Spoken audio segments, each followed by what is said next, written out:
सत श्री अकाल जी, स्वागत करते हैं सारे दर्शकों का एक बार फिर तो। और जिवें तुसीं जानते हो किसी हर रोज़ एक वीज़ा माहर दे नाल तुहाडी इंटरव्यू करवाने हैं, गलबात करवाने हैं, जानकारी दिंदे हैं।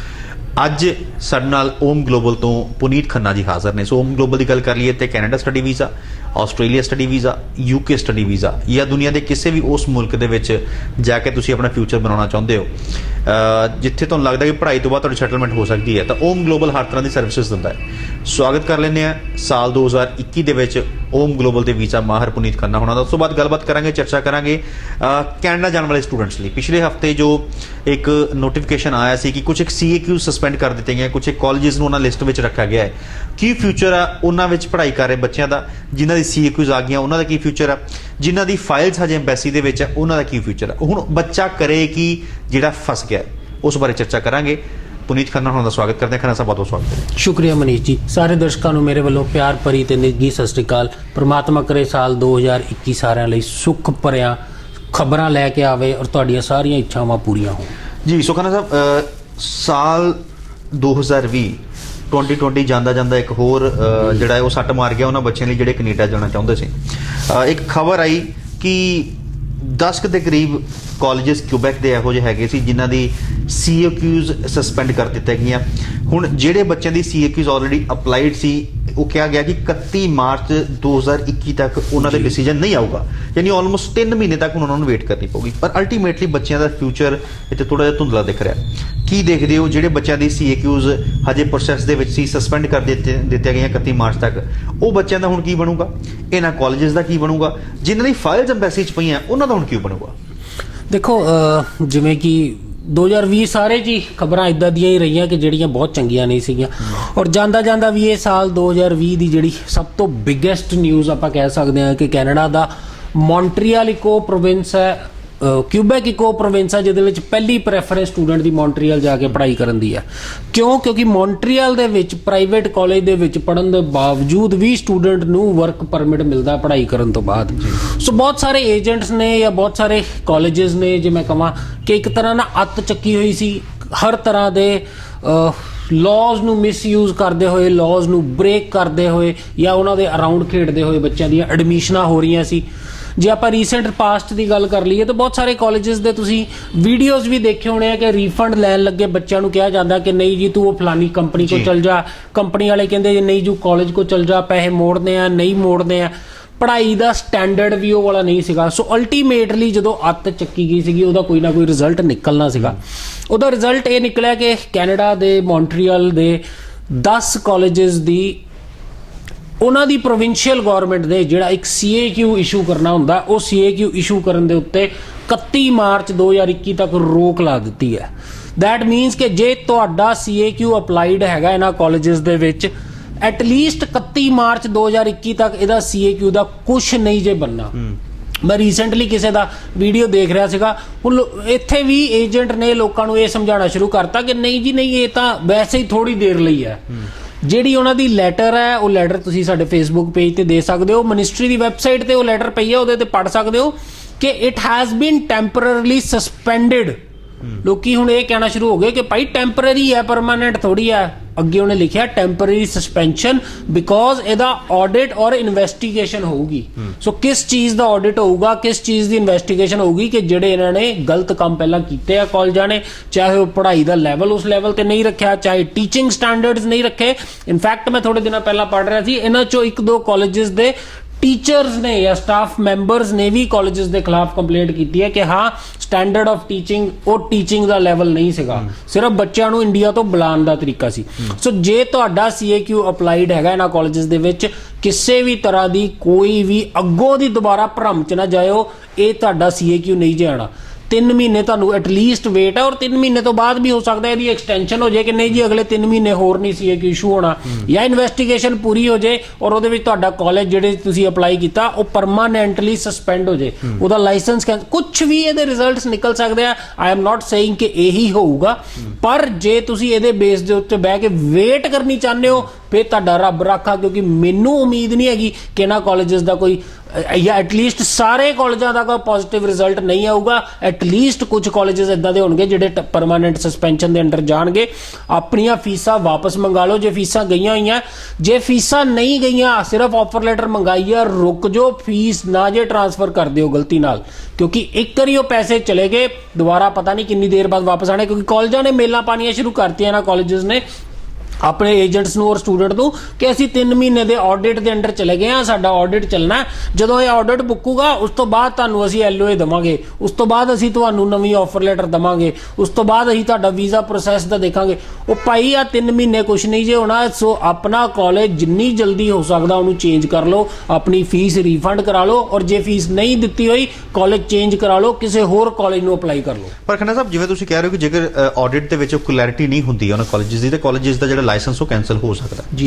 ਹੁਣ ਮੁੱਦਾ ਕੀ ਹੈ, ਸਵਾਲ ਇਹ ਪੈਦਾ ਹੁੰਦਾ ਇੱਕ ਕਿ ਜੇ ਫਾਈਲਾਂ ਆਲਰੇਡੀ ਐਮਬੈਸੀ 'ਚ ਲੱਗੀਆਂ ਹੋਈਆਂ ਜਿਨ੍ਹਾਂ ਦੀ CAQs ਆ ਗਈਆਂ ਸੀ, ਉਧਰੋਂ 3 ਮਹੀਨੇ ਬਾਅਦ ਆਡਿਟ 'ਚ ਕਾਲਜ ਕਲੀਅਰ ਨਹੀਂ ਹੁੰਦਾ, ਕਾਲਜ ਦੀ ਸਸਪੈਂਸ਼ਨ ਹੋ ਜਾਂਦੀ ਹੈ ਜਾਂ ਉਹਨੂੰ ਬਲੈਕਲਿਸਟ ਕਰ ਦਿੱਤਾ ਜਾਂਦਾ ਹੈ। ਜਿਹੜੇ ਬੱਚਿਆਂ ਦੇ ਵੀਜ਼ੇ ਆਉਣਗੇ ਉਹ ਬੱਚਿਆਂ ਦਾ ਫਿਊਚਰ ਕੀ? ਕਾਲਜ ਸਸਪੈਂਡ ਹੋ ਗਿਆ, ਬੱਚੇ ਨੂੰ ਵੀਜ਼ੇ ਮਿਲ ਗਏ, ਹੁਣ ਉਹ ਬੱਚੇ ਕਿੱਥੇ ਜਾਣਗੇ? ਦੇਖੋ ਕਈ ਸਿਨੈਰੀਓਜ਼ ਹੈਗੇ ਇਸ ਸਾਰੀ ਚੀਜ਼ ਦੇ ਅੰਡਰ। ਮੈਂ ਸਾਰੇ ਸਿਨੈਰੀਓਜ਼ ਦੇ ਆਪਣੀ ਟੀਮ ਦੇ ਨਾਲ ਬਹਿ ਕੇ ਇਹਦੇ ਤੇ ਵਰਕਆਊਟ ਕੀਤਾ ਸੀ। ਜੇ ਆਪਾਂ ਵਾਰੀ-ਵਾਰੀ ਵਾਲੇ ਸਾਰੇ ਸਿਨੈਰੀਓਜ਼ ਦੇ ਉੱਤੇ ਗੱਲ ਕਰ ਲਈਏ ਔਰ ਨਾਲ ਇਹ ਵੀ ਦੇਖ ਲਈਏ ਕਿ ਅਸੀਂ ਤੁਹਾਨੂੰ ਕਿੱਥੇ ਮਦਦ ਕਰ ਸਕਦੇ ਹਾਂ, ਕਿਉਂਕਿ ਬਹਿ ਕੇ ਵੱਡੀਆਂ ਗੱਲਾਂ ਕਰਨੀਆਂ ਬਹੁਤ ਸੌਖੀਆਂ। ਕੀ ਮੈਂ ਤੁਹਾਡੀ ਕੋਈ ਮਦਦ ਕਰ ਸਕਦਾ, ਆਪਾਂ ਉਹਦੇ ਬਾਰੇ ਵੀ ਗੱਲ ਕਰ ਲਈਏ। ਸਭ ਤੋਂ ਪਹਿਲਾਂ ਸਿਨੈਰੀਓ ਇਹ ਲੈ ਲਈਏ ਕਿ ਜੇ ਤੁਹਾਡਾ ਵੀਜ਼ਾ ਲੱਗ ਗਿਆ, ਜਿਵੇਂ ਮਨੀਸ਼ ਜੀ ਨੇ ਕਿਹਾ ਕਿ ਵੀਜ਼ਾ ਲੱਗ ਗਿਆ ਤੁਹਾਡਾ ਔਰ ਇਹਨਾਂ ਚੋਂ ਕੋਈ ਕਾਲਜ ਪਰਮਾਨੈਂਟ ਸਸਪੈਂਸ਼ਨ ਦੇ ਵਿੱਚ ਚਲਾ ਗਿਆ, ਤੁਹਾਡੇ ਕੋਲ ਕੋਈ ਆਪਸ਼ਨ ਨਹੀਂ, ਤੁਹਾਨੂੰ ਆਪਣਾ ਕਾਲਜ ਬਦਲਣਾ ਹੀ ਪੈਣਾ। ਤੁਹਾਡੀ ਫੀਸ ਮੁੜਨੀ ਹੈ ਨਹੀਂ ਮੁੜਨੀ, ਕਿੱਦਾਂ ਮੁੜਨੀ ਹੈ, ਇਹ ਤੁਸੀਂ ਆਪਣੇ ਏਜੰਟ ਨਾਲ ਚੈੱਕ ਕਰੋ, ਆਪਣੇ ਕਾਲਜ ਦੇ ਨਾਲ ਚੈੱਕ ਕਰੋ, ਬਟ ਤੁਹਾਨੂੰ ਕਾਲਜ ਚੇਂਜ ਕਰਨਾ ਪੈਣਾ। ਜੇ ਤੁਸੀਂ ਉੱਥੇ ਕੈਨੇਡਾ ਦੇ ਵਿੱਚ ਹੋ, ਓਮ ਗਲੋਬਲ ਦਾ ਕੈਨੇਡਾ ਆਫਿਸ ਤੁਹਾਡੀ ਇਸ ਚੀਜ਼ 'ਚ ਮਦਦ ਕਰੇਗਾ, ਤੁਹਾਨੂੰ ਟ੍ਰਾਂਸਫਰ ਕਰਾਉਣ ਦੇ ਵਿੱਚ ਇੱਕ ਚੰਗੇ ਕਾਲਜ ਦੇ ਵਿੱਚ ਜਿਹਦੇ ਵਿੱਚ ਕੱਲ ਨੂੰ ਇਦਾਂ ਦੀ ਚੀਜ਼ਾਂ ਨਾ ਹੋਣ, ਉਹਦੇ 'ਚ ਅਸੀਂ ਤੁਹਾਡੀ ਹੈਲਪ ਕਰਾਂਗੇ। ਜੇ ਤੁਸੀਂ ਇੰਡੀਆ ਤੋਂ ਟਰੈਵਲ ਕਰਨਾ, ਆਪਣੀ ਫੀਸ ਵਾਪਸ ਮੰਗਾ ਲਓ। ਆਪਣੀ ਫੀਸ ਵਾਪਸ ਮੰਗਾ ਕੇ ਅਸੀਂ ਕੋਸ਼ਿਸ਼ ਕਰਾਂਗੇ ਤੁਹਾਨੂੰ ਕਿਸੇ ਇਦਾਂ ਦੇ ਕਾਲਜ ਦੇ ਵਿੱਚ ਟ੍ਰਾਂਸਫਰ ਕਰਾ ਦਈਏ ਜਿਹਦੇ ਵਿੱਚ ਇਨੀਸ਼ੀਅਲ, ਕਿਉਂਕਿ ਆਲਰੇਡੀ ਤੁਸੀਂ $12-15,000 ਦਿੱਤਾ ਹੈ ਕਿ ਇਨੀਸ਼ੀਅਲ ਇੱਕ ਸਮੈਸਟਰ ਦੀ ਜਾਂ ਇਨੀਸ਼ੀਅਲ 3-4 ਮਹੀਨਿਆਂ ਦੀ ਫੀਸ ਦੇ ਕੇ ਤੁਸੀਂ ਇੱਥੋਂ ਟਰੈਵਲ ਕਰ ਸਕੋ ਔਰ ਉੱਥੋਂ ਦੀ ਆਪਣਾ ਰੀਫੰਡ ਲੈ ਕੇ ਕਾਲਜ ਨੂੰ ਬਾਕੀ ਫੀਸ ਭਰ ਸਕੋ। ਸੈਕੰਡ ਸਿਨੈਰੀਓ ਕਿ ਤੁਹਾਡੀ ਫਾਈਲ ਐਮਬੈਸੀ ਦੇ ਵਿੱਚ ਹੈ। ਇਹਦੇ 'ਚ ਇੱਕ ਸਮਝਣ ਦੀ ਲੋੜ ਹੈਗੀ ਹੈ ਕਿ CAQ ਸਸਪੈਂਸ਼ਨ ਪ੍ਰੋਵਿੰਸ਼ੀਅਲ ਗਵਰਨਮੈਂਟ ਦਾ ਐਸਪੈਕਟ ਸੀਗਾ, ਕਿਊਬੈਕ ਦੀ ਗਵਰਨਮੈਂਟ ਦਾ ਐਸਪੈਕਟ ਸੀ। ਕਿਊਬੈਕ ਦੀ ਗਵਰਨਮੈਂਟ ਨੇ ਬੰਦ ਕਰਤਾ, ਮਤਲਬ ਕਿਊਬੈਕ ਨੇ ਤਾਂ ਮਨਾ ਕਰਤਾ ਕਿ ਕਾਲਜ 3 ਮਹੀਨੇ ਕੁਝ ਨਹੀਂ ਹੋਊਗਾ। ਉਸ ਖਬਰ ਕਿੰਨੀ ਦੇਰ ਤੱਕ ਫੈਡਰਲ ਗਵਰਨਮੈਂਟ का ट्रैवल करती है या कि वो प्रोविंशियल गवर्नमेंट ਫੈਡਰਲ ਗਵਰਨਮੈਂਟ ਨੂੰ ਦੱਸਦੀ ਹੈ ਕਿ ਅਸੀਂ ਆਹ ਡਿਸੀਜਨ ਲਿਆ ਤੇ ਤੁਸੀਂ ਵੀ ਇਹਨਾਂ ਦੇ ਵੀਜ਼ੇ ਹੋਲਡ ਕਰ ਦਿਓ, ਜੋ ਕਿ ਮੈਕਸਿਮਮ ਪ੍ਰੋਬੇਬਿਲਿਟੀ ਮੈਨੂੰ ਲੱਗਦੀ ਹੈ ਕਿ ਫੈਡਰਲ ਗਵਰਨਮੈਂਟ ਦੇ ਵਿੱਚ ਦੈਟ ਮੀਨਸ ਐਮਬੈਸੀ ਦੇ ਵਿੱਚ ਜਿਹੜੇ ਤੁਹਾਡੇ ਵੀਜ਼ਾ ਐਪਲੀਕੇਸ਼ਨਸ ਪੈਂਡਿੰਗ ਨੇ, ਅਪਲਾਈਡ ਨੇ, ਸ਼ਾਇਦ ਉਹ ਅਗਲੇ 3 ਮਹੀਨੇ ਲਈ ਹੋਲਡ ਤੇ ਚੱਲ ਜਾਣ ਕਿ ਕੋਈ ਡਿਸੀਜਨ ਨਾ ਦਿਓ, ਅਨਲੈਸ ਤੁਸੀਂ ਉਹ ਫਾਈਲ ਵਿਡਰਾਅ ਕਰਦੇ ਹੋ, ਵਿਡਰਾਅ ਕਰਕੇ ਕਿਸੇ ਹੋਰ ਕਾਲਜ ਦੇ ਵਿੱਚ ਅਪਲਾਈ ਕਰਦੇ ਹੋ। ਦੈਟ ਮੇਕਸ ਸੈਂਸ ਕਿ ਕਿਸ ਤਰ੍ਹਾਂ ਤੁਸੀਂ ਅਪਲਾਈ, ਕਿਸ ਤਰ੍ਹਾਂ ਕਿਸੇ ਪਾਸੇ ਜਾ ਸਕਦੇ ਹੋ। ਬਟ ਉਹ 'ਚ ਸਵਾਲ ਇਹ ਉੱਠਦਾ ਕਿ ਜਿਹੜੇ ਬੱਚਿਆਂ ਦੀਆਂ ਫੀਸਾਂ ਗਈਆਂ ਹੋਈਆਂ $15,000 ਕੀ ਵਿਡਰਾਅ ਕਰਨ ਤੋਂ ਬਾਅਦ ਉਹ ਰੀਫੰਡ ਪਾਲਿਸੀ ਕਹਿੰਦੀ ਹੈ ਕਿ ਮੈਨੂੰ ਤੁਹਾਨੂੰ ਫੀਸ ਵਾਪਸ ਮਿਲੂਗੀ ਜਾਂ ਕਿੰਨੀ ਦੇਰ 'ਚ ਵਾਪਸ ਮਿਲੂਗੀ? ਪਰ ਖੰਨਾ ਸਾਹਿਬ, ਜਦੋਂ ਕੇਸ ਆਲਰੇਡੀ ਐਮਬੈਸੀ ਦੇ ਵਿੱਚ ਹੈ, ਜਦੋਂ ਕੇਸ ਪਹਿਲਾਂ ਐਮਬੈਸੀ 'ਚੋਂ ਰੀਫੰਡ ਪਾਵਾਂਗੇ, ਐਮਬੈਸੀ 'ਚੋਂ ਵਿਡਰਾਅ ਕਰਾਂਗੇ, ਪਹਿਲੀ ਗੱਲ ਤਾਂ ਉਹ ਟਾਈਮ ਲਊਗਾ। ਉਸ ਤੋਂ ਬਾਅਦ ਨਵੀਂ CAQ ਅਪਲਾਈ ਕਰੋਗੇ, ਨਵੇਂ ਕਾਲਜ ਦੀ ਅਪਲਾਈ ਕਰੋਗੇ, ਉਹਨੂੰ ਆਉਣ ਲੱਗਾ ਵੀ 25-30 ਦਿਨ ਲੱਗਣੇ ਆ। ਫੀਸ ਟ੍ਰਾਂਸਫਰ ਕਰੋਗੇ, LOA ਜਿਹੜੀ ਹੈ ਉਹ ਲਓਗੇ, ਤੇ ਮੇਰੇ ਖਿਆਲ 'ਚ ਮਾਰਚ-ਅਪ੍ਰੈਲ ਤੱਕ ਤਾਂ ਇਹ ਵੀ ਕੇਸ ਪਹੁੰਚ ਜਾਣਾ। ਸਭ ਤੋਂ ਵੱਡਾ ਚੈਲੰਜ ਇਹ ਹੋਊਗਾ ਜਿਹੜਾ ਐਮਬੈਸੀ ਦੇ ਵਿੱਚ ਕੇਸ ਪਿਆ ਉਹਨੂੰ ਵਿਡਰਾਅ ਕਰਨਾ, ਕਿਉਂਕਿ ਬੱਚੇ ਦੀ ਐਮਬੈਸੀ ਫੀਸ ਦਾ ਵੀ ਨੁਕਸਾਨ ਹੈ। ਜਦੋਂ ਫੀਸ ਬੱਚੇ ਨੇ $15,000-16,000 ਭੇਜੀ, ਫੀਸ ਉਹ ਕੱਟ ਕੇ ਵਾਪਸ ਆਉਣੀ ਹੈ। ਨਵੀਂ CAQ ਅਪਲਾਈ ਕਰਨੀ, ਦੈਟ ਮੀਨਸ ਅਲਟੀਮੇਟਲੀ ਬੱਚਾ ਲੌਸ ਤੇ ਹੈ। ਦੈਟ ਮੀਨਸ ਅਲਟੀਮੇਟਲੀ ਬੱਚਾ ਲੌਸ ਤੇ ਹੈ। ਪਰ ਮਨੀਸ਼ ਜੀ, ਉਹ ਰਸਤਾ ਵੀ ਤਾਂ ਬੱਚੇ ਨੇ ਹੀ ਚੁਣਿਆ ਨਾ। ਜਦੋਂ ਗਲਾ ਫਾੜ ਕੇ ਬਾਰ-ਬਾਰ ਕਹਿੰਦੇ ਆ ਕਿ ਫੀਸ ਆਫਟਰ ਵੀਜ਼ਾ ਦੇ ਵਿੱਚ ਜਾਓ, ਬਹੁਤ ਸਾਰੇ ਪੰਜਾਬ ਦੇ ਕੰਸਲਟੈਂਟਸ ਨੇ, ਬਹੁਤ ਵਧੀਆ ਕੰਮ ਕਰਨ ਵਾਲੇ ਕੰਸਲਟੈਂਟ ਨੇ ਜਿਹੜੇ ਕਹਿੰਦੇ ਆ ਕਿ ਪੈਸੇ ਉਦੋਂ ਦਿਓ ਜੇ ਜਦੋਂ ਫੀਸ ਤੁਹਾਡਾ ਵੀਜ਼ਾ ਲੱਗ ਜਾਏਗਾ। ਉਹਦੇ ਬਾਵਜੂਦ ਜਦੋਂ ਅਸੀਂ ਤਿਆਰ ਹੈਗੇ ਆ 25,000 ਦੀ ਪ੍ਰੋਸੈਸਿੰਗ ਫੀਸ ਦੇਣ ਨੂੰ, $250 ਦੀ CAQ LOA ਲੈਣ ਨੂੰ, ਫਿਰ $100-125 ਦੇ ਕੇ ਆਪਾਂ CAQ ਅਪਲਾਈ ਕਰਾਣੀ ਹੈ, ਫਿਰ ਉਸ ਤੋਂ ਬਾਅਦ ਫੀਸ ਟ੍ਰਾਂਸਫਰ ਕਰਾਉਣ ਲੱਗੇ, ਡਾਲਰਾਂ ਦੇ ਪੈਸੇ ਲੈਣੇ। ਜਦੋਂ ਇਹ ਸਾਰਾ ਕੁਝ ਕਰਨ ਨੂੰ ਆਪਾਂ ਆਪ ਰਾਜੀ ਹੈਗੇ ਆ, ਆਪ ਤਿਆਰ ਹੈਗੇ ਆ, ਫਿਰ ਇਹ ਉਹਦੀਆਂ ਰੀਪਰਕਸ਼ਨਸ ਨੇ, ਉਹਦਾ ਹੀ ਰਿਜ਼ਲਟ ਹੈ ਜਿਹੜਾ ਤੁਹਾਡੇ ਸਾਹਮਣੇ ਆਇਆ। ਕੋਈ ਵੀ ਕਾਲਜ, ਕੋਈ ਵੀ ਬਿਜ਼ਨਸ ਜਿਹੜਾ ਉੱਥੇ ਚੱਲਦਾ ਹੈ, ਜੇ ਗਵਰਨਮੈਂਟ ਦਾ ਡੰਡਾ ਵੱਜਦਾ ਤਾਂ ਉਹਦਾ ਚੰਗਾ ਮਾੜਾ ਇਫੈਕਟ ਬੱਚੇ ਤੇ ਆਣਾ ਹੀ ਆਣਾ। ਇਹ ਚਾਹੇ ਤੁਸੀਂ UK 'ਚ ਦੇਖ ਲਓ 10 ਸਾਲ ਪਹਿਲਾਂ ਕੀ ਹੋਇਆ ਸੀ, ਚਾਹੇ ਤੁਸੀਂ ਆਸਟ੍ਰੇਲੀਆ 'ਚ ਦੇਖ ਲਓ ਹੇਲਸ ਇੰਸਟੀਚਿਊਟ ਜਦੋਂ ਬੰਦ ਹੋਇਆ ਸੀਗਾ। ਸੋ ਇਹ ਸਾਰੇ ਇਫੈਕਟਸ ਜਿਹੜੇ ਹੈਗੇ ਆ, ਇਹ ਅਲਟੀਮੇਟਲੀ ਤੁਹਾਡੇ ਤੇ ਫਲੋ ਕਰਨੇ ਆ। ਸੋ ਬਹੁਤ ਵੱਖਰੇ ਵੱਖਰੇ ਸਿਨੈਰੀਓਜ਼ ਦੇ ਵਿੱਚ ਬੱਚਾ ਫਸਿਆ ਹੋਇਆ। ਚਲੋ ਇਹ ਤਾਂ ਫਾਈਲ ਲੌਜਡ ਵਾਲੀ ਗੱਲ ਹੋ ਗਈ। ਹੁਣ ਉਹ ਬੱਚਾ ਜਿਹਦੀ ਫਾਈਲ ਲੌਜ ਹੋਣੀ ਸੀਗੀ, CAQ ਆ ਗਈ, LOA ਆ ਗਈ, ਸਾਰਾ ਕੁਝ ਆ ਗਿਆ, ਹੁਣ ਫਾਈਲ ਲੌਜ ਹੋਣ ਨੂੰ ਪਈ ਹੈ ਕਿ ਫਾਈਲ ਐਮਬੈਸੀ 'ਚ। ਆਪਣੀ ਫਾਈਲ ਨਾ ਜੇ ਲੌਜ ਕਰਾਇਓ, ਪੜ੍ਹ ਲਓ ਚੰਗੀ ਤਰ੍ਹਾਂ, 31 ਮਾਰਚ ਤੱਕ ਕੁਝ ਨਹੀਂ ਹੋਣਾ ਤੁਹਾਡੀਆਂ ਫਾਈਲਾਂ ਦੇ ਉੱਤੇ। ਅੱਜ ਉਹ ਫਾਈਲ ਦੇ ਉੱਤੇ ਆਪਣਾ ਰਿਫੰਡ ਵਾਪਸ ਲੈ ਲਓ, ਕਿਸੇ ਹੋਰ ਚੰਗੇ ਕਾਲਜ ਦੇ ਵਿੱਚ ਅਪਲਾਈ ਕਰਕੇ ਆਪਣਾ ਵੀਜ਼ਾ ਲੈ ਲਓ। ਫਿਰ ਜੇ ਤੁਹਾਡਾ CAQ ਅਪਲਾਈਡ ਹੈ, ਉਹ ਤਾਂ ਉਹਨਾਂ ਨੇ ਲਿਖ ਹੀ ਦਿੱਤਾ ਕਿ CAQ 31 ਮਾਰਚ ਤੋਂ ਪਹਿਲਾਂ ਗੱਲ ਨਾ ਕਰੋ ਸਾਡੇ ਨਾਲ, 31 ਮਾਰਚ ਤੱਕ ਦੀ ਉਹ CAQ ਦੀ ਤੁਹਾਡੀ ਵੇਟ ਜਿਹੜੀ ਆਟੋਮੈਟਿਕਲੀ ਸਟਾਰਟ ਹੋ ਗਈ। ਇਹਦੇ 'ਚ ਹੁਣ ਦੋ ਐਸਪੈਕਟ ਹੈਗੇ ਆ ਕਿ ਇਹਨਾਂ 10 ਕਾਲਜਾਂ ਚੋਂ ਕੁਝ ਕਾਲਜ ਇਦਾਂ ਦੇ ਨੇ ਜਿਹੜੇ ਪੂਰੀ ਫੀਸ ਲੈ ਕੇ ਫਿਰ LOA ਦਿੰਦੇ ਸੀ, ਫਿਰ ਤੁਸੀਂ CAQ ਅਪਲਾਈ ਕਰਦੇ ਹੋ। ਉਹਨਾਂ ਨੂੰ ਤਾਂ ਪਹਿਲੀ ਸਲਾਹ ਮੇਰੀ ਇਹੀ ਹੈ ਕਿ ਭਾਈ ਆਪਣੇ ਰੀਫੰਡ ਲੈ ਲਓ, ਆਪਣੇ ਪੈਸੇ ਜਿੰਨੇ ਮਿਲਦੇ ਆ ਜਿਸ ਤਰੀਕੇ ਨਾਲ ਮਿਲਦੇ ਆ ਉਸ ਤਰੀਕੇ ਨਾਲ ਵਾਪਸ ਲੈ ਲਓ। ਦੂਸਰੇ ਸਟੂਡੈਂਟ ਉਹ ਨੇ ਜਿਹੜੇ ਕਈ ਕਾਲਜਸ ਇਹਦੇ ਚੋਂ ਸੀਗੇ ਜਿਹੜੇ $250 ਲੈ ਕੇ ਫਿਰ ਆਪਣੀ ਤੁਹਾਨੂੰ LOA ਦਿੰਦੇ ਸੀਗੇ ਔਰ ਤੁਸੀਂ ਉਹਦੇ ਬੇਸ ਤੇ CAQ ਅਪਲਾਈ ਕਰਦੇ ਸੀ। ਜੇ ਤੁਸੀਂ ਉਹ $250 ਦਿੱਤਾ ਹੈ, ਉਹ $250 ਦੇ ਕੇ ਆਪਣਾ CAQ ਅਪਲਾਈ ਕੀਤਾ, ਅੱਜ ਉਹਦੀ ਵੇਟ ਕਰ ਰਹੇ ਹੋ, ਤਾਂ ਹੁਣ ਇਹ ਲੱਗਦਾ ਕਿ ਯਾਰ $250 ਵੇਸਟ ਹੋਣੇ, ਚਲੋ ਵੇਟ ਕਰ ਲਈਏ। ਵੀ ਐਟ ਓਮ ਗਲੋਬਲ ਅਸੀਂ ਤੁਹਾਡਾ CAQ ਅਪਲਾਈ ਕਰਾਂਗੇ ਨਵੇਂ ਕਾਲਜ 'ਚ। ਪੈਸੇ ਤੁਸੀਂ ਵੀਜ਼ਾ ਲੱਗਣ ਤੋਂ ਬਾਅਦ ਦੇਣੇ ਆ। ਕੋਈ ਬੰਦਾ ਕਹਿੰਦਾ ਮੇਰਾ $250 ਦਾ ਨੁਕਸਾਨ ਹੈ, ਭਾਈ ਉਹ $250 ਦਾ ਨੁਕਸਾਨ ਵੀ ਤੂੰ ਸਾਨੂੰ ਕੱਟ ਕੇ $250 ਦੇ ਦੀ। ਪਰ ਅਲਟੀਮੇਟਲੀ ਇਸ ਵੇਲੇ ਮੈਟਰ ਕੀ ਹੈ ਕਿ ਤੁਸੀਂ ਸਾਰੇ ਵੱਖਰੀ ਵੱਖਰੀ ਸਟੈਪਸ ਦੇ ਉੱਤੇ ਵੱਖਰੇ ਵੱਖਰੇ ਏਜੰਟਸ ਕੋਲ ਇਹਨਾਂ 10 ਚੋਂ ਵੱਖਰੇ ਵੱਖਰੇ ਕਾਲਜਾਂ ਵਿੱਚ ਫਸੇ ਹੋਏ ਹੋ। ਕੋਈ ਵੀ ਪ੍ਰੋਬਲਮ ਹੈਗੀ ਆ, ਸਾਡੇ ਕਾਲ ਸੈਂਟਰ ਦੇ ਨੰਬਰ ਤੇ ਕਾਲ ਕਰਕੇ ਆਪਣੀ ਅਪਾਇੰਟਮੈਂਟ ਬੁੱਕ ਕਰਾ ਲਓ, ਮੈਨੂੰ ਮਿਲ ਲਓ। ਮੈਂ ਸਾਰੇ ਆਫਿਸਿਸ ਦੇ ਵਿੱਚ ਅਗਲੇ ਹਫਤੇ ਤੋਂ ਅਵੇਲੇਬਲ ਹੈਗਾ ਵਾਂ ਤਾਂ ਜੋ ਤੁਹਾਨੂੰ ਸਪੈਸੀਫਿਕ ਤੁਹਾਡੀ ਕੇਸ ਬਾਰੇ ਇਨਫੋਰਮੇਸ਼ਨ ਮਿਲ ਸਕੇ ਕਿ ਕੀ ਤੁਹਾਡੇ ਲਈ ਬੈਸਟ ਸਟੈਪਸ ਹੈਗੇ ਆ, ਕੀ ਬੈਸਟ ਵੇ ਆਊਟ ਹੈਗਾ ਇਹਨਾਂ ਕਾਲਜਾਂ ਤੋਂ ਬਚਣ ਦਾ। ਇੱਕ ਵਾਰੀ ਮੈਂ ਕਾਲਜਾਂ ਦੇ ਨਾਂ ਦੱਸ ਦਿੰਦਾ ਕਿਉਂਕਿ ਇਹ ਬਹੁਤ ਜ਼ਿਆਦਾ ਪਬਲਿਕ ਇਨਫੋਰਮੇਸ਼ਨ ਹੈ, ਕਲੈਰਿਟੀ ਸਾਰਿਆਂ ਨੂੰ ਹੈਗੀ ਆ, ਪਰ ਪਤਾ ਹੋਣਾ ਚਾਹੀਦਾ ਤੁਹਾਨੂੰ। ਇਹਦੇ 'ਚ ਮੇਜਰ ਕਾਲਜਸ ਨੇ, ਕੈਨੇਡਾ ਕਾਲਜ ਜਿਹਦੇ 'ਚ ਬਹੁਤ ਸਾਰੇ ਬੱਚਿਆਂ ਦੇ ਮੈਨੂੰ ਆਲਰੇਡੀ ਕਾਲ ਆ ਗਏ ਕਿ ਭਾਜੀ ਅਸੀਂ $250 ਦੇ ਕੇ ਹੀ ਲਿੱਤੀ ਹੋਈ ਸੀਗੀ, ਹਜੇ ਅਸੀਂ ਬਚ ਗਏ ਆ, ਅਸੀਂ ਨਹੀਂ ਹੁਣ ਉੱਥੇ ਅਪਲਾਈ ਕਰਨਾ, ਅਸੀਂ ਦੂਜੇ ਕਾਲਜ ਅਪਲਾਈ ਕਰਨਾ, ਤਾਂ ਤੁਹਾਨੂੰ ਆ ਕੇ ਮਿਲਾਂਗੇ।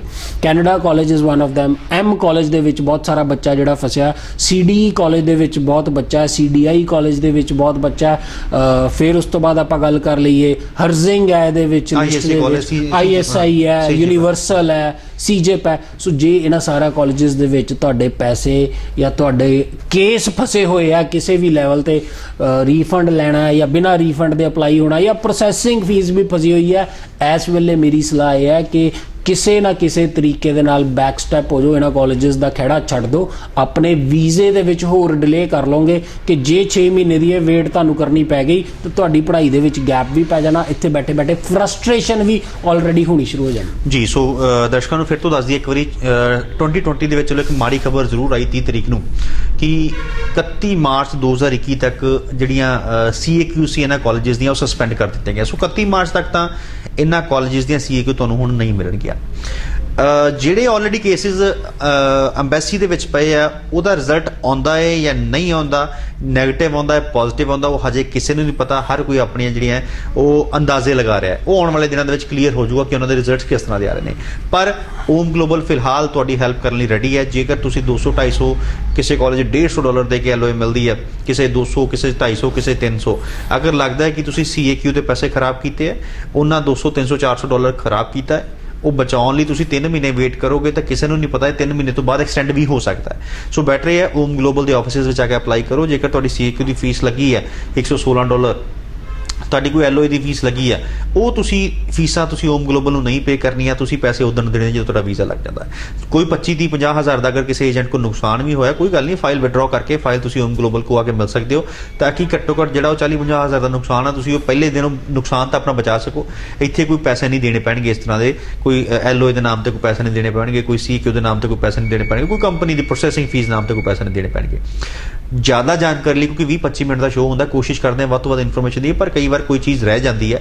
ਜ਼ਿਆਦਾ ਜਾਣਕਾਰੀ ਲਈ TV ਸਕਰੀਨ ਤੇ ਅਸੀਂ ਇੱਕ ਬਾਰ-ਬਾਰ ਨੰਬਰ ਚਲਾ ਰਹੇ ਹਾਂ 92 161 92 167 92161 92167। ਇਸ ਨੰਬਰ ਤੇ ਕਾਲ ਕਰਕੇ ਤੁਸੀਂ तमाम ਜਾਣਕਾਰੀ ਲੈ ਸਕਦੇ ਹੋ ਕਿ ਕਿਹੜੇ-ਕਿਹੜੇ ਕਿਊਬਿਕ ਤੇ ਕਾਲਜਸ ਹੁਣ ਰਡਾਰ ਦੇ ਵਿੱਚ ਨੇ, ਉਹਨਾਂ ਤੋਂ ਕਿਵੇਂ ਬਚਿਆ ਜਾਵੇ, ਕਿਵੇਂ ਤੁਸੀਂ ਚੰਗੇ ਕਿਊਬੈਕ ਦੇ ਕਾਲਜਸ ਦੇ ਵਿੱਚ ਐਡਮਿਸ਼ਨ ਲੈ ਸਕਦੇ ਹੋ ਤਾਂ ਕਿ ਤੁਹਾਡਾ ਫਿਊਚਰ ਸੇਫ ਰਹੇ। ਸੋ ਕਹਿੰਦਾ ਸਾਹਿਬ ਤੁਸੀਂ ਕਹਿਤਾ ਕਿ ਇਹ 10 ਕਾਲਜਸ ਲਿਸਟ 'ਚ ਆ ਗਏ, ਇਹਨਾਂ ਦੀ CQ ਸਸਪੈਂਡ ਕਰ ਦਿੱਤੀਆਂ ਗਈਆਂ, ਕਿਸੇ ਹੋਰ ਕਿਊਬੈਕ ਦੇ ਕਾਲਜ ਚਲ ਜਾਓ। ਪਰ ਦ ਥਿੰਗ ਇਸ ਕਿ ਜਿਹੜੇ ਕਾਲਜ ਦੇ ਵਿੱਚ ਤੁਸੀਂ ਭੇਜੋਗੇ ਕਿਊਬੈਕ ਤੇ, ਉੱਥੇ ਕੀ ਗਰੰਟੀ ਹੈ ਕਿ ਆਉਣ ਵਾਲੇ ਸਮੇਂ ਦੇ ਵਿੱਚ ਇਹੋ ਜਿਹੇ ਬੱਚਿਆਂ ਦੇ ਨਾਲ ਨਹੀਂ ਹੋਊਗਾ? ਬਿਲਕੁਲ ਕੋਈ ਗਰੰਟੀ ਨਹੀਂ ਹੈਗੀ ਜੀ ਮਨੀਸ਼ ਜੀ, ਕਿ ਦੇਖੋ ਜਿਹੜੀ ਚੀਜ਼ ਮੈਂ ਚਲਾ ਹੀ ਨਹੀਂ ਰਿਹਾ, ਜਿਹੜਾ ਕਾਲਜ ਤਾਂ ਇੱਕ ਥਰਡ ਪਾਰਟੀ ਦਾ ਕਾਲਜ ਹੈ, ਕੋਈ ਉੱਥੇ ਕਾਲਜ ਕਿਸੇ ਚਾਈਨੀਜ਼ ਬੰਦੇ ਦਾ ਹੈ, ਕੋਈ ਕਿਸੇ ਇੰਡੀਅਨ ਦਾ ਹੈ, ਕੋਈ ਕਿਸੇ ਕੈਨੇਡੀਅਨ ਦਾ, ਵੱਖਰੇ ਵੱਖਰੇ ਲੋਕਾਂ ਦੇ ਆਪਣੇ ਆਪਣੇ ਕਾਲਜਸ ਨੇ। ਇਨਫੈਕਟ ਇਸ ਲਿਸਟ ਦੇ ਵਿੱਚ ਤਾਂ ਗਵਰਨਮੈਂਟ ਕਾਲਜ ਵੀ ਆ ਗਿਆ ਇੱਕ। ਸੋ ਜੋ ਬੜੇ ਲੋਕ ਕਹਿੰਦੇ ਜੀ ਨਹੀਂ ਜੀ ਪ੍ਰਾਈਵੇਟ ਕਾਲਜਾਂ 'ਚ ਨਹੀਂ ਜਾਈਦਾ, ਸਰਕਾਰੀ ਕਾਲਜ ਜਾਣਾ ਚਾਹੀਦਾ, ਇਸ ਲਿਸਟ 'ਚ ਇੱਕ ਗਵਰਨਮੈਂਟ ਕਾਲਜ ਦਾ ਵੀ ਨਾਮ ਹੈਗਾ। ਸੋ ਅਲਟੀਮੇਟਲੀ ਮੈਂ ਉਹਨਾਂ ਕਾਲਜਾਂ ਦੀ ਗਰੰਟੀ ਨਹੀਂ ਲੈਂਦਾ ਪਿਆ ਕਿ ਜਿਹਦੇ 'ਚ ਮੈਂ ਭੇਜੂੰਗਾ ਉਹ ਕਾਲਜ ਕੱਲ ਨੂੰ ਬੰਦ ਨਹੀਂ ਹੋਊਗਾ। ਮੈਂ ਤਾਂ ਇਹ ਗਰੰਟੀ ਲੈਂਦਾ ਪਿਆ ਕਿ ਭਾਈ ਜੇ ਉਹ ਬੰਦ ਹੋਊਗਾ ਤੁਹਾਡਾ ਪੈਸਿਆਂ ਦਾ ਨੁਕਸਾਨ ਨਹੀਂ ਹੋਊਗਾ। ਅੱਜ ਦੀ ਡੇਟ ਦੇ ਵਿੱਚ ਜਿਹੜਾ ਬੱਚਾ ਇਹਨਾਂ ਕਾਲਜਾਂ ਦੇ ਵਿੱਚ ਕੈਨੇਡਾ ਪਹੁੰਚ ਚੁੱਕਾ ਹੈ, ਠੀਕ ਹੈ, ਉਹਦੇ ਲਈ ਵੀ ਸਿਨੈਰੀਓ ਸੇਮ ਹੀ ਹੈ। ਬਟ ਉਹਦੇ ਲਈ ਇੱਕ ਚੰਗੀ ਚੀਜ਼ ਕੀ ਹੈ ਕਿ ਉਹਨੂੰ ਗਵਰਨਮੈਂਟ ਕਹੂਗੀ ਕਾਲਜ ਨੂੰ ਕਿ ਇਹਦੀ ਪੜ੍ਹਾਈ ਪੂਰੀ ਕਰਾ ਕੇ ਦੇਈ। ਉਸ ਕਾਲਜ ਨੂੰ ਬਿਨਾਂ ਕਿਸੇ ਸ਼ਰਤ ਤੋਂ, ਬਿਨਾਂ ਕਿਸੇ ਰੀਜ਼ਨ ਤੋਂ ਉਸ ਬੱਚੇ ਦੀ ਪੜ੍ਹਾਈ ਪੂਰੀ ਕਰਾਣੀ ਪੈਣੀ। ਸੋ ਮੈਂ ਕਾਲਜ ਬੰਦ ਹੋਣ ਦੀ ਜਾਂ ਚੱਲਣ ਦੀ ਗਰੰਟੀ ਨਹੀਂ ਲੈਂਦਾ, ਮੈਂ ਇਹ ਗਰੰਟੀ ਲੈਂਦਾ ਕਿ ਜਦੋਂ ਤੱਕ ਤੁਹਾਡਾ ਵੀਜ਼ਾ ਨਹੀਂ ਲੱਗ ਜਾਂਦਾ ਤੁਹਾਡੇ ਪੈਸੇ ਨਹੀਂ ਉੱਥੇ ਕਿਸੇ ਕਾਲਜ 'ਚ ਫਸਣਗੇ। ਜੇ ਉਹ ਪੈਸੇ ਭੇਜਣਗੇ, ਜੇ ਉਹ ਪੈਸੇ ਜਿਹੜੇ ਤੁਹਾਡੇ ਜਾਣਗੇ ਵੀਜ਼ਾ ਲੱਗਣ ਤੋਂ ਬਾਅਦ ਜਾਣਗੇ। ਸੋ ਅਲਟੀਮੇਟਲੀ ਕੱਲ ਨੂੰ ਤੁਸੀਂ ਮੇਰੇ ਕੋਲੋਂ ਅਪਲਾਈ ਕੀਤਾ ਹੋਇਆ, ਮੰਨ ਲਓ ਇਹਨਾਂ 'ਚੋਂ ਹੀ ਕਿਸੇ ਕਾਲਜ ਦੇ ਵਿੱਚ ਮੇਰੇ ਕੋਲ 4 ਸਟੂਡੈਂਟ ਨੇ, 10 ਸਟੂਡੈਂਟ ਨੇ, ਤੁਹਾਡੇ ਪੈਸੇ ਥੋੜੀ ਇਹਨਾਂ ਕਾਲਜਾਂ 'ਚ ਗਏ ਹੋਏ ਆ। ਸੋ ਅਲਟੀਮੇਟਲੀ ਮੈਂ ਪੈਸੇ ਬਚਾਉਣ ਦੀ ਗੱਲ ਕਰਦਾ ਪਿਆ ਕਿ ਪੈਸੇ ਮੋਨਿਟਰੀ ਲਾਸ ਨਹੀਂ ਹੋਊਗਾ ਕਿ ਪੈਸੇ ਵੀ ਚਲ ਗਏ, ਵੀਜ਼ਾ ਵੀ ਨਹੀਂ ਲੱਗਾ, ਜ਼ਿੰਦਗੀ ਵੀ ਖਰਾਬ ਹੋ ਗਈ। ਉਹ ਸਾਰੀਆਂ ਚੀਜ਼ਾਂ ਤੋਂ ਮੈਂ ਅਲੱਗ ਰੱਖ ਰਿਹਾ ਇਸ ਚੀਜ਼ ਨੂੰ। ਕਾਲਜ ਬੰਦ ਹੋ ਜਾਊਗਾ, ਕਾਲਜ ਚੱਲੂਗਾ, ਮੇਰੇ ਕੰਟਰੋਲ 'ਚ ਨਹੀਂ, ਕਿਸੇ ਦੇ ਕੰਟਰੋਲ 'ਚ ਨਹੀਂ।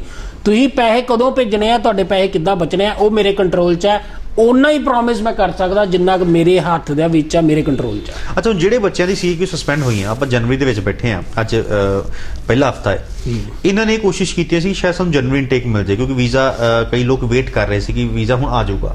ਜਿਨ੍ਹਾਂ ਦੀ CQs ਆ ਗਈਆਂ ਉਹਨਾਂ ਨੂੰ ਇਹ ਭਰੋਸਾ ਦਿੱਤਾ ਗਿਆ ਸੀ ਕਿ ਤੁਹਾਡਾ ਮਾਰਚ ਇਨਟੇਕ ਮਿਲ ਜਾਊਗਾ, ਪਰ 31 ਮਾਰਚ ਤੱਕ ਤਾਂ ਸਸਪੈਂਡ ਹੀ ਕਰ ਦਿੱਤੇ ਗਏ CQs। ਪਰ ਹੁਣ ਕੀ ਲੱਗਦਾ ਕਿ ਅਗਰ ਉਹ ਕੰਪਨੀ ਚੇਂਜ ਕਰਦੇ ਆ, ਫੋਰ ਐਗਜ਼ਾਮਪਲ ABC ਗਲੋਬਲ ਦੇ ਕੋਲ ਉਹਨੇ ਅਪਲਾਈ ਕੀਤਾ ਜਾਂ ABC ਬੰਦੇ ਕੋਲ ਅਪਲਾਈ ਕੀਤਾ, ਉਹ ਤੋਂ ਫਾਈਲ ਚੁੱਕ ਕੇ ਅਗਰ ਰੋਮ ਗਲੋਬਲ ਦੇ ਕੋਲ ਆ ਜਾਂਦਾ ਹੈ, ਪਰ ਮਾਰਚ ਇਨਟੇਕ ਹੀ ਪੋਸੀਬਲ ਹੈ ਜਾਂ ਫਿਰ ਤੁਸੀਂ ਮੈਨੂੰ ਮਈ ਤੱਕ ਲੈ ਕੇ ਜਾਓਗੇ? ਨਹੀਂ ਜੀ, ਮਾਰਚ ਇਨਟੇਕ ਬਿਲਕੁਲ ਪੋਸੀਬਲ ਹੈ। ਦੇਖੋ ਪ੍ਰੋਸੈਸ ਸਾਰਿਆਂ ਦਾ ਸੇਮ ਹੈ। ਪ੍ਰੋਸੈਸ ਜਿਹੜਾ ਵੀ ਬਣਿਆ ਹੋਇਆ ਉਹ ਪ੍ਰੋਸੈਸ ਗਵਰਨਮੈਂਟ ਵੱਲੋਂ ਬਣਾਇਆ ਗਿਆ ਜਾਂ ਕੈਨੇਡੀਅਨ ਇਮੀਗ੍ਰੇਸ਼ਨ ਵੱਲੋਂ ਬਣਾਇਆ ਜਾਂ ਉਹਨਾਂ ਦੀ ਗਵਰਨਮੈਂਟ ਵੱਲੋਂ ਬਣਾਇਆ। ਸੋ ਜੇ ਤੁਸੀਂ ਮੇਰੇ ਕੋਲ ਆਪਣੀ ਫਾਈਲ ਲੈ ਕੇ ਆਉਂਦੇ ਹੋ, ਉਹ ਪ੍ਰੋਸੈਸ ਜਿਹੜਾ ਹੈਗਾ ਵਾ, ਜਿਹੜਾ ਤੁਸੀਂ ਪਹਿਲਾਂ ਫੋਲੋ ਕੀਤਾ ਉਹੀ ਪ੍ਰੋਸੈਸ ਹੈ ਕਿ ਪਹਿਲਾਂ CAQ LOA ਲਓਗੇ, CAQ ਅਪਲਾਈ ਕਰੋਗੇ, CAQ ਆਏਗਾ, ਫਿਰ ਵੀਜ਼ਾ ਅਪਲਾਈ ਹੋਏਗਾ। ਉਹ ਪ੍ਰੋਸੈਸ ਉਹੀ ਹੈ। ਉਸ ਪ੍ਰੋਸੈਸ ਦੇ ਵਿੱਚ ਜਿਹੜੀਆਂ ਚੀਜ਼ਾਂ ਬਾਈ ਚਾਂਸ ਤੁਸੀਂ ਆਲਰੇਡੀ ਕਰ ਚੁੱਕੇ ਹੋ ਕਿ ਤੁਹਾਡੇ ਕੋਲ CAQ ਹੈਗਾ। ਹੁਣ ਬਹੁਤ ਸਾਰੇ ਲੋਕਾਂ ਨੂੰ ਇਹ ਵੀ ਨਹੀਂ ਪਤਾ ਕਿ ਯਾਰ ਜਿਹੜਾ CAQ ਅਪਲਾਈ ਹੁੰਦਾ ਕੀ ਉਹ ਇੱਕ CAQ ਦੂਸਰੇ ਕਾਲਜ 'ਚ ਲੱਗ ਜਾਂਦਾ ਕਿ ਨਹੀਂ ਲੱਗਦਾ।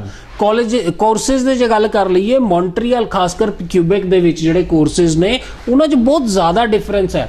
ਅੱਜ ਦੀ ਡੇਟ 'ਚ ਇੱਕ ਨਵਾਂ ਕਾਲਜ ਮੌਂਟਰੀਅਲ ਦਾ ਪ੍ਰਮੋਟ ਹੁੰਦਾ ਪਿਆ, ਉਹਦੇ ਕੋਲ ਇੱਕੋ ਹੀ ਕੋਰਸ ਹੈ, DEP ਪ੍ਰੋਗਰਾਮ ਹੈ। ਹਰ ਕੋਰਸ ਨੂੰ ਕੈਨੇਡਾ ਇਹਦੇ ਵਿੱਚ ਮੌਂਟਰੀਅਲ ਦੇ ਵਿੱਚ ਕਿਊਬੈਕ ਦੇ ਵਿੱਚ ਜਿਹੜੇ ਡਿਪਲੋਮਾ ਪ੍ਰੋਗਰਾਮਸ ਨੇ, ਇਹ ਹਰ ਪ੍ਰੋਗਰਾਮ ਦਾ ਇੱਕ ਵੱਖਰੀ ਡੈਜ਼ਿਗਨੇਸ਼ਨ ਹੈ ਜਾਂ ਲੈਵਲ ਹੈ। ACS ਪ੍ਰੋਗਰਾਮਸ ਨੇ, AEC ਪ੍ਰੋਗਰਾਮਸ ਨੇ, DEP ਪ੍ਰੋਗਰਾਮ ਨੇ, AEP ਪ੍ਰੋਗਰਾਮ ਨੇ। ਸੋ ਇਹ ਵੱਖਰੇ ਹਰ ਪ੍ਰੋਗਰਾਮ ਨੂੰ ਹਰ ਏਜੰਟ ਤੁਹਾਡਾ, ਕਿਉਂਕਿ ਉਹਨੂੰ ਆਪ ਹੀ ਨਹੀਂ ਪਤਾ ਵਿਚਾਰੇ ਨੂੰ, ਉਹ ਤੁਹਾਨੂੰ ਵੀ ਡਿਪਲੋਮਾ ਹੀ ਦੱਸ ਦਿੰਦਾ ਕਿ ਆਹ ਡਿਪਲੋਮਾ ਹੈ, ਆਹ ਡਿਪਲੋਮਾ ਹੈ। ਹੁਣ ਇੱਕ ਨਵਾਂ ਕਾਲਜ ਮਾਰਕੀਟ ਦੇ ਵਿੱਚ ਪ੍ਰਮੋਟ ਹੋ ਰਿਹਾ, ਮੈਂ ਉਹਦਾ ਨਾਂ ਨਹੀਂ ਲਾਂਗਾ, ਉਹਦੇ ਕੋਲ ਇੱਕੋ ਹੀ DEP ਪ੍ਰੋਗਰਾਮ ਹੈਗਾ, ਏਜੰਟ ਉਹੀ ਬੱਚਿਆਂ ਨੂੰ ਵੇਚੀ ਜਾਂਦਾ ਕਿ ਆਹ DEP ਪ੍ਰੋਗਰਾਮ ਪੜ੍ਹ ਲਓ। ਅਸਲੀਅਤ ਉਹਦੀ ਇਹ ਹੈ ਕਿ ਉਹ ਹਾਈ ਸਕੂਲ ਲੈਵਲ ਦਾ ਡਿਪਲੋਮਾ ਹੈ। ਉਸ ਕਾਲਜ ਦੇ ਵਿੱਚ ਇੱਕ ਡਿਪਲੋਮਾ, ਉਹ ਹਾਈ ਸਕੂਲ ਲੈਵਲ ਦਾ ਉਹੀ IT ਦਾ ਡਿਪਲੋਮਾ ਵੇਚੀ ਜਾਂਦੇ, ਔਰ ਅੱਜ ਏਜੰਟ ਉਹੀ ਬੱਚਿਆਂ ਨੂੰ ਡਿਪਲੋਮਾ ਕਹਿ ਕੇ ਵੇਚੀ ਜਾਂਦਾ ਕਿ ਜੀ ਆਹ ਤੂੰ ਕਰ ਲੈ, ਇਹ ਤੇਰਾ ਇਸ ਡਿਪਲੋਮੇ ਤੋਂ ਬਾਅਦ ਇੱਦਾਂ ਹੋ ਜਾਊਗਾ, ਉੱਦਾਂ ਹੋ ਜਾਊਗਾ। ਸੋ ਅਲਟੀਮੇਟਲੀ ਕਹਿੰਦੇ ਨਾ little knowledge is a dangerous thing. ਮੈਂ ਸਵੇਰੇ ਹੀ ਅੱਜ ਕੋਈ ਕਹਾਣੀ ਦੇਖਦਾ ਪਿਆ ਸੀ, ਇੱਕ ਬੰਦਾ ਜਹਾਜ਼ ਸਾਫ਼ ਕਰ ਰਿਹਾ ਹੁੰਦਾ, ਉਹ ਜਹਾਜ਼ ਦੇ ਵਿੱਚ ਹੁੰਦਾ ਤੇ ਉਹਦੇ ਵਿੱਚ ਇੱਕ ਕਿਤਾਬ ਪਈ ਹੁੰਦੀ, how to fly a plane. ਉਹ ਕਿਤਾਬ ਖੋਲਦਾ, ਪਹਿਲਾ ਵਰਕਾ ਖੋਲਦਾ, ਉਹ 'ਚ ਲਿਖਿਆ ਹੁੰਦਾ ਕਿ ਜੀ ਆਹ ਬਟਨ, ਲਾਲ ਬਟਨ ਦੱਬ ਜਹਾਜ਼ ਸਟਾਰਟ ਹੋ ਜਾਊਗਾ। ਉਹ ਲਾਲ ਬਟਨ ਦੱਬਦਾ, ਉਹ ਬੜਾ ਖੁਸ਼ ਹੁੰਦਾ, ਜਹਾਜ਼ ਸਟਾਰਟ ਹੋ ਜਾਂਦਾ। ਉਹ ਦੂਜਾ ਪੇਜ ਪਲਟਦਾ, ਕਹਿੰਦਾ ਜੀ ਇਹ ਆਹ ਵਾਲਾ ਗੇਅਰ ਦੱਬ, ਇਹਨੂੰ ਇਦਾਂ ਕਰਕੇ ਤੁਰ ਤੇ ਜਹਾਜ਼ ਦੌੜਨ ਲੱਗ ਜਾਊਗਾ। ਉਹ ਦੂਜਾ ਬਟਨ ਦੱਬਦਾ, ਗੇਅਰ ਦੱਬਦਾ, ਉਹ ਤੁਰਨ ਲੱਗ ਜਾਂਦਾ ਜੀ ਰਨਵੇ ਤੇ। ਤੀਜਾ ਪੇਜ ਖੋਲਦਾ, ਉੱਤੇ ਲਿਖਿਆ ਹੁੰਦਾ ਹੁਣ ਇਹਨੂੰ ਇਦਾਂ ਕਰਕੇ ਇਦਾਂ ਉੱਪਰ ਨੂੰ ਚੁੱਕਦੇ ਤੇ ਉੜਨ ਲੱਗ ਜਾਊਗਾ। ਉਹ ਉਦਾਂ ਹੀ ਕਰਦਾ, ਉਹ ਜਹਾਜ਼ ਉੜਨ ਲੱਗ ਜਾਂਦਾ। ਉਹ 15-20 ਮਿੰਟ ਉੱਤੇ ਉਡਾਦਾ, ਉਹ ਕਹਿੰਦਾ ਬਸ ਹੁਣ ਮੈਂ ਥੱਕ ਗਿਆ, ਹੁਣ ਮੈਂ ਇਹਨੂੰ ਲੈਂਡ ਕਰਾ ਲਾ। ਉਹ ਐਂਡਲਾ ਵਰਕਾ, ਉਹਦਾ ਅਗਲਾ ਵਰਕਾ ਖੋਲਦਾ, ਉੱਤੇ ਲਿਖਿਆ ਹੁੰਦਾ ਲੈਂਡਿੰਗ ਕਰਾਉਣ ਲਈ ਸਾਡੀ ਨਵੀਂ ਕਿਤਾਬ ਖਰੀਦੋ। ਹੁਣ ਉਹ ਜਹਾਜ਼ ਦੇ ਵਿੱਚ ਉੱਤੇ ਤੁਰਿਆ ਫਿਰਦਾ ਕਿੱਥੋਂ। ਸੋ ਕਹਿੰਦੇ little knowledge is a dangerous thing. So ਜਿਹਨੂੰ ਆਪ ਨੂੰ ਓਨੀ ਕੀ ਪਤਾ ਹੈ ਕਿ DEP ਪ੍ਰੋਗਰਾਮ ਕੀ ਹੈ, AEC ਪ੍ਰੋਗਰਾਮ ਕੀ ਹੈ, ਉਹ ਸਾਰੀਆਂ ਚੀਜ਼ਾਂ ਨਹੀਂ ਪਤਾ ਹੋਣ ਦੇ ਬਾਵਜੂਦ ਉਹਨੇ ਤੁਹਾਨੂੰ ਵੀ ਓਨਾ ਕੀ ਗਾਈਡ ਕਰਨਾ ਜਿੰਨਾ ਕਿ ਤੁਸੀਂ ਸਮਝ ਸਕਦੇ ਹੋ। ਸੋ ਇਹ ਸਾਰੀ ਚੀਜ਼ ਦੀ ਰਿਸਰਚ, ਕਿਹੜੇ ਕੋਰਸ ਕਿਹੜੇ ਕਾਲਜ ਚੱਲੇ ਹੋ, ਔਰ ਸਭ ਤੋਂ ਮੇਨ ਗੱਲ ਜਿਹੜੀ ਬਾਰ-ਬਾਰ ਪਿਛਲੇ 4 ਸਾਲਾਂ ਤੋਂ ਕਹਿ ਰਿਹਾ, ਪੈਸੇ ਆਪਣੇ ਆਪਣੀ ਜੇਬ 'ਚ ਰੱਖੋ। ਜਿਹੜੇ ਪੈਸੇ ਤੁਹਾਡੀ ਜੇਬ 'ਚ ਨੇ ਉਹੀ ਪੈਸੇ ਤੁਹਾਡੇ ਨੇ, ਜਿਹੜੇ ਪੈਸੇ ਕੱਢ ਕੇ ਤੁਸੀਂ ਦੇਤੇ ਉਹ ਪੈਸੇ ਤੁਹਾਡੇ ਨਹੀਂ ਹੈਗੇ। ਜਿੱਦਣ ਵਾਪਸ ਆਣਗੇ ਉਦੋਂ ਉਹ ਦੁਬਾਰਾ ਤੁਹਾਡੇ ਹੋਣਗੇ। ਤੁਸੀਂ ਕਿਸੇ ਬੰਦੇ ਨੂੰ ਜਾ ਕੇ ਬਾਅਦ 'ਚ ਇਹ ਕਹਿੰਦੇ ਹੋ, ਕੰਸਲਟੈਂਟ ਨੂੰ 4 ਗਾਲਾਂ ਕੱਢ ਦਿਓ, ਉਹਦਾ ਕੋਈ ਫਾਇਦਾ ਨਹੀਂ। ਤੁਸੀਂ ਉਹਨੂੰ ਜਾ ਕੇ ਕਹਿੰਦੇ ਹੋ ਕਿ ਮੇਰੇ ਪੈਸੇ ਤੇਰੇ ਕੋਲ ਹੈ, ਤੁਹਾਡੇ ਪੈਸੇ ਨਹੀਂ ਰਹੇ, ਹੁਣ ਉਹਦੇ ਪੈਸੇ ਹੋ ਗਏ ਆ। ਉਹਨੇ ਆਪਣੇ ਪੈਸਿਆਂ 'ਚੋਂ ਤੁਹਾਡੇ ਪੈਸੇ ਮੋੜਨੇ, ਉਹਦੀ ਮਰਜ਼ੀ ਹੈ। ਜਦੋਂ ਉਹਦਾ ਜੀ ਕਰੂਗਾ ਉਦੋਂ ਮੋੜੂਗਾ, ਜਦੋਂ ਉਹਦਾ ਨਹੀਂ ਜੀ ਕਰੂਗਾ ਨਹੀਂ ਮੋੜੂਗਾ। ਜਿਹੜੇ ਕਾਲਜ ਨੂੰ ਤੁਹਾਡੇ ਪੈਸੇ ਗਏ ਹੋਏ ਹੁਣ ਤੁਹਾਡੇ ਪੈਸੇ ਨਹੀਂ ਰਹਿ ਗਏ, ਉਸ ਕਾਲਜ ਦੇ ਪੈਸੇ ਹੋ ਗਏ। ਤੁਸੀਂ ਕਾਲਜ ਦੀ ਟਿਊਸ਼ਨ ਫੀਸ ਦਾ $15,000 ਦੇਤਾ, ਉਹ ਕਾਲਜ ਦਾ $15,000 ਹੈ। ਹੁਣ ਉਹਦੀ ਮਰਜ਼ੀ ਹੈ, ਉਹਦੀ ਪ੍ਰੋਸੈਸਿੰਗ ਹੈ, ਉਹਦੇ ਰੂਲਸ ਐਂਡ ਰੈਗੂਲੇਸ਼ਨਸ ਹੈ, ਉਹਦੀ ਰਿਫੰਡ ਪਾਲਿਸੀ ਹੈ। ਉਹਦੇ ਹਿਸਾਬ ਨਾਲ ਉਹ $15,000 ਵਾਪਸ ਆਣਾ ਜੇ, ਤੁਹਾਡੇ ਹਿਸਾਬ ਨਾਲ ਨਹੀਂ ਜੇ ਮੁੜਨਾ ਜੀ। ਸੁਖਾਨਾ ਸਾਹਿਬ, ਇੱਕ ਚੀਜ਼ ਇੱਥੇ ਹੋਰ ਮੇਰੇ ਦਿਮਾਗ ਦੇ ਵਿੱਚ ਹੁਣੇ ਅਹਿਮ ਮਾਰੀ ਸੀ ਕਿ ਤੁਸੀਂ ਕਹਿੰਦੇ ਹੋ ਕਿ ਓਮ ਗਲੋਬਲ ਦੇ ਵਿੱਚ ਕਿਸੇ ਵੀ ਮੁਲਕ ਦਾ ਵੀਜ਼ਾ ਲਵਾਉਂਦੇ ਆ ਤੇ ਅਸੀਂ ਪੈਸੇ ਵੀਜ਼ਾ ਲੱਗਣ ਤੋਂ ਬਾਅਦ ਜਿਹੜੇ ਉਹ ਲੈਣੇ ਬੱਚਿਆਂ ਕੋਲੋਂ। ਹੁਣ ਜਿਹੜੇ ਬੱਚਿਆਂ ਦੀ ਫੀਸਾਂ ਗਈਆਂ 8-8 10-10 ਲੱਖ ਫੀਸ ਗਈ ਹੈ, ਹੁਣ ਉਹ ਬੱਚਾ ਕਨਫਿਊਜ਼ ਆ, ਮੈਂ ਫੀਸ ਵਾਪਸ ਮੰਗਾਵਾਂ। ਪਹਿਲੀ ਗੱਲ ਕਾਲਜ ਕਹੂਗਾ 4 ਤੋਂ 6 ਹਫ਼ਤੇ ਲਈ ਵੇਟ ਕਰ, 1.5 ਮਹੀਨਾ ਇੱਥੇ ਨਿਕਲ ਗਿਆ। ਉਸ ਤੋਂ ਬਾਅਦ ਨਵੇਂ ਕਾਲਜ ਲਈ ਮੈਂ ਐਮਬੈਸੀ ਫੀਸ ਦਊਂ, ਨਵੇਂ ਕਾਲਜ ਲਈ ਮੈਂ CAQ ਦੀ ਫੀਸ ਦਊਂਗਾ, LOA ਦੀ ਫੀਸ ਦਊਂਗਾ, ਫੀਸ ਭਰੂੰਗਾ, LOA ਆਊਗੀ। So it will take time, 3-4 ਮਹੀਨੇ ਲੱਗ ਜਾਣਗੇ। ਪਰ ਇੱਥੇ ਤਾਂ ਚੀਜ਼ ਹੀ ਬਹੁਤ ਖੂਬਸੂਰਤ ਹੈ। ਜੇਕਰ ਤੁਸੀਂ ਕਾਲਜ ਦਾ ਰੀਫੰਡ ਵੀ ਪਾਉਂਦੇ ਹੋ, 4 ਤੋਂ 6 ਹਫ਼ਤੇ ਤੁਹਾਡਾ ਰੀਫੰਡ ਆਉਂਦਾ ਹੈ, ਮੀਨਵਾਈਲ ਤੁਸੀਂ ਓਮ ਗਲੋਬਲ ਕੋਲੋਂ ਵੀਜ਼ਾ ਅਪਲਾਈ ਕਰਦੇ ਹੋ ਤੇ ਇਹਨਾਂ ਦੇ ਵੀਜ਼ਾ ਅਪਲਾਈ ਕਰਨਾ ਹੀ ਆਪਣੇ ਪੈਸਿਆਂ ਦਾ ਹੈ। ਜਦ ਨੂੰ ਉਧਰੋਂ ਪੈਸੇ ਵਾਪਸ ਆਉਣੇ ਤਦ ਨੂੰ ਇੱਧਰੋਂ ਵੀਜ਼ਾ ਆ ਜਾਣਾ ਜੀ। ਸੋ ਅਲਟੀਮੇਟਲੀ ਬੱਚੇ ਨੂੰ ਪ੍ਰੋਫਿਟ ਇਹ ਹੋ ਸਕਦਾ, ਫਾਇਦਾ ਇਹ ਹੋ ਸਕਦਾ ਕਿ ਜੇਕਰ ਓਮ ਗਲੋਬਲ ਕੋਲ ਫਾਈਲ ਲਾਉਂਦਾ ਹੈ, ਪੈਸੇ ਵੀਜ਼ਾ ਲੱਗਣ ਤੋਂ ਬਾਅਦ ਦੇਣੇ ਆ, ਜਦ ਨੂੰ ਵੀਜ਼ਾ ਆਣਾ ਮੀਨਵਾਈਲ ਬੱਚੇ ਦੇ ਪੁਰਾਣੇ ਕਾਲਜ 'ਚੋਂ ਪੈਸੇ ਵਾਪਸ ਆ ਜਾਣਗੇ। ਬਿਲਕੁਲ। ਦੇਖੋ ਇਹਦੇ ਵਿੱਚ ਇੱਕ ਹੋਰ ਹੈਲਪ ਤੁਹਾਡੀ ਕੀਤੀ ਜਾ ਸਕਦੀ ਹੈ ਕਿ ਜੇ ਤੁਹਾਨੂੰ ਲੱਗਦਾ ਕਿ ਫਲਾਣੇ ਕਾਲਜ ਤੋਂ ਤੁਹਾਨੂੰ ਰੀਫੰਡ ਨਹੀਂ ਜੇ ਮਿਲਣਾ, ਜਾਂ ਹਜੇ ਤੱਕ ਤੁਹਾਨੂੰ ਏਜੰਟ ਤੋਂ ਜਾਂ ਕਾਲਜ ਤੋਂ ਵੇਟ ਕਰ ਲਓ, 2 ਹਫ਼ਤਾ 4 ਹਫ਼ਤੇ ਦੇਖ ਲਓ। ਜੇ ਤੁਹਾਨੂੰ ਲੱਗਦਾ ਹੈ ਕਿ ਇੱਕ ਸੈਟਿਸਫੈਕਟਰੀ ਆਨਸਰ ਨਹੀਂ ਮਿਲ ਰਿਹਾ, ਇੱਕ ਸੈਟਿਸਫੈਕਟਰੀ ਜਵਾਬ ਨਹੀਂ ਮਿਲ ਰਿਹਾ, ਤੇ ਉੱਥੇ ਕੀ ਲੀਗਲ ਪ੍ਰੋਸੀਡਿੰਗਸ ਨੇ, ਕਿੱਦਾਂ ਤੁਸੀਂ ਕਾਲਜ ਨੂੰ ਅਪਰੋਚ ਕਰਨਾ ਹੈ, ਉੱਥੇ ਦਾ ਕੋਈ ਤੁਹਾਨੂੰ ਬੰਦਾ ਚਾਹੀਦਾ ਹੋਊਗਾ, ਕੋਈ ਲਾਇਰ ਚਾਹੀਦਾ ਹੋਊਗਾ, I will get you in touch with that person. ਹਾਲਾਂਕਿ ਚਲੋ ਉਹ ਮੇਰਾ ਕੰਮ ਨਹੀਂ ਹੈਗਾ, ਬਟ ਜੇ ਤੁਹਾਡੇ ਪੈਸੇ ਫਸੇ ਹੋਏ ਆ ਕਿਸੇ ਕਾਰਨ ਕਰਕੇ ਉਹ ਨਹੀਂ ਮਿਲ ਰਹੇ, ਤੇ ਮੈਂ ਤੁਹਾਨੂੰ ਉਹ ਬੰਦਾ ਜ਼ਰੂਰ ਇੱਕ ਦੇ ਸਕਦਾ ਕਿ ਜਿਹਦੇ ਵਿੱਚ ਉਹ ਕਾਲਜ ਨਾਲ ਤੁਹਾਡੇ ਬਿਹਾਫ ਤੇ ਗੱਲ ਕਰ ਲਵੇ। ਕਿਉਂਕਿ ਇੰਡੀਆ 'ਚ ਬਹਿ ਕੇ ਉਹਨਾਂ ਨਾਲ ਗੱਲ ਕਰਨੀ, ਖਾਸ ਕਰ ਇਦਾਂ ਦੇ ਟਾਈਮ ਦੇ ਉੱਤੇ ਜਦੋਂ ਉਹ ਆਪਣੇ ਇਨਵੈਸਟੀਗੇਸ਼ਨ ਦੇ ਵਿੱਚ ਬਿਜ਼ੀ ਆ, ਪਤਾ ਨਹੀਂ ਮਿਨਿਸਟਰੀ ਨੇ ਕਿਹੜੇ ਸਵਾਲ ਉਹਨਾਂ ਨੂੰ ਪੁੱਛ ਰਹੇ ਹੋਣੇ ਆ, ਰੋਜ਼ ਕਿਹੜੇ ਡਾਕੂਮੈਂਟ ਉਹਨਾਂ ਦੇ ਦੇਖ ਰਹੇ ਹੋਣੇ ਆ। ਸੋ ਕੱਲ ਨੂੰ ਇਹਨਾਂ ਦੇ ਕਿਤੇ ਕੋਈ ਅਕਾਊਂਟ ਫਰੀਜ਼ ਹੋ ਜਾਣ, ਉਸ ਤੋਂ ਪਹਿਲਾਂ ਆਪਣੇ ਪੈਸੇ ਜਿਹੜੇ ਹੈਗੇ ਆ ਉਹ ਰਿਫੰਡ ਪਵਾ ਲਓ ਔਰ ਪੈਸੇ ਲੈ ਲਓ ਜੀ। ਸੋ ਜ਼ਿਆਦਾ ਜਾਣਕਾਰੀ ਲਈ ਤੁਸੀਂ 9261 92167 ਨੰਬਰ ਤੇ ਕਾਲ ਕਰ ਸਕਦੇ ਹੋ, 9216192167। ਅੰਮ੍ਰਿਤਸਰ ਆਫਿਸ ਓਮ ਗਲੋਬਲ ਦੇ ਮਿਲ ਸਕਦੇ ਹੋ, ਜਲੰਧਰ ਆਫਿਸ ਓਮ ਗਲੋਬਲ ਦੇ ਮਿਲ ਸਕਦੇ ਹੋ। ਇਸ ਤੋਂ ਇਲਾਵਾ ਤੁਸੀਂ ਇਹਨਾਂ ਦੇ ਚੰਡੀਗੜ੍ਹ ਆਫਿਸ ਮਿਲ ਸਕਦੇ ਹੋ। ਬਹੁਤ ਜਲਦੀ ਤੁਹਾਨੂੰ ਬਠਿੰਡਾ ਆਫਿਸ ਦੀ ਵੀ ਖੁਸ਼ਖਬਰੀ ਦਿੱਤੀ ਜਾਊਗੀ। ਬਠਿੰਡਾ ਦੇ ਵਿੱਚ ਬਹੁਤ ਜਲਦੀ ਓਮ ਗਲੋਬਲ ਵੱਲੋਂ ਆਪਣਾ ਆਫਿਸ ਓਪਨ ਕੀਤਾ ਜਾ ਰਿਹਾ, ਉਹਦੀ ਡਿਟੇਲਸ ਵੀ ਅਸੀਂ ਇਸ ਸ਼ੋਅ 'ਚ ਦਵਾਂਗੇ। ਫਿਲਹਾਲ ਕੈਨੇਡਾ ਅਪਲਾਈ ਕਰਨਾ ਚਾਹੁੰਦੇ ਹੋ, ਪੈਸੇ ਵੀਜ਼ਾ ਲੱਗਣ ਤੋਂ ਬਾਅਦ ਦੇਣਾ ਚਾਹੁੰਦੇ ਹੋ, ਜਿਹੜੇ 10 ਕਾਲਜਿਸ ਦੀ CAQ ਸਸਪੈਂਡ ਹੋਈਆਂ, ਜੇ ਤੁਸੀਂ ਉਹਨਾਂ ਦੇ ਸ਼ਿਕਾਰ ਹੋਏ ਹੋ, ਉਹ ਤੋਂ ਕਿਵੇਂ ਬਚਿਆ ਜਾਵੇ, ਕਿਵੇਂ ਨਵੇਂ ਕਾਲਜ 'ਚ ਬਿਨਾਂ ਪੈਸੇ ਦਿੱਤੇ ਅਪਲਾਈ ਕੀਤਾ ਜਾਵੇ, ਪੈਸੇ ਵੀਜ਼ਾ ਲੱਗਣ ਤੋਂ ਬਾਅਦ ਦਿੱਤੇ ਜਾਣ, ਉਹਦੇ ਬਾਰੇ ਓਮ ਗਲੋਬਲ ਨੂੰ ਸੰਪਰਕ ਕਰ ਸਕਦੇ ਹੋ 9216192167 ਤੇ। ਸੁਖਨਾ ਸਾਹਿਬ ਬਹੁਤ ਬਹੁਤ ਸ਼ੁਕਰੀਆ ਜੀ, ਧੰਨਵਾਦ।